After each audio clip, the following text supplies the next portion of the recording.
เจ้าสวัสดีสำหรับนี่จะมาแนะนำรถเมล์ประจำทางเนาะที่ว่าแล่นจากปากเซหา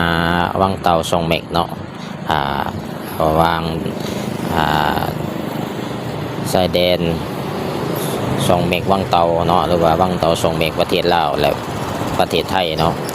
จึงจะเริ่มจากทุกๆเช้าเนาะของ6:30เนาะจะเป็นเวลาที่ว่ารถออกเนาะจากตลาดเสาปากเซดาวเฮืองเนาะหรือว่าตลาดเสาเฮานี่แต่ก่อนแม่นเนาะแล้วจากวงเวียนเนาะวงเวียนปาโลมาของเฮานี่นะเนาะไปทางหัวปากเซคนทองเฮานี่เนาะจะ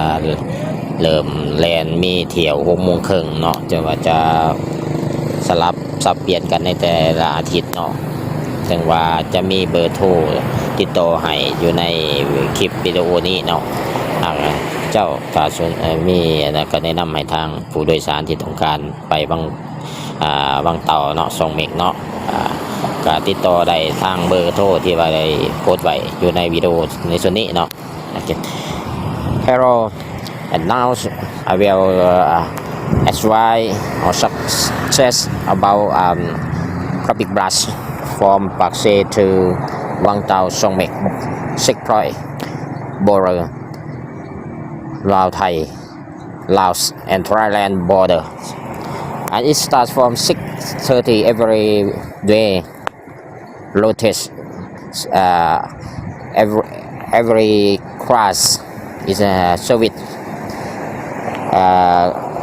at 6:30 a.m. from the Pak Se market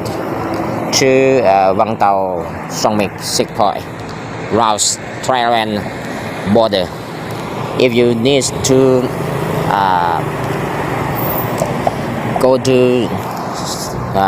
Vang Tau Song Mek Thailand, you can contact about phone. I brought on the video for you to know. You can check about phone number of public cars here. Thank you very much for watching.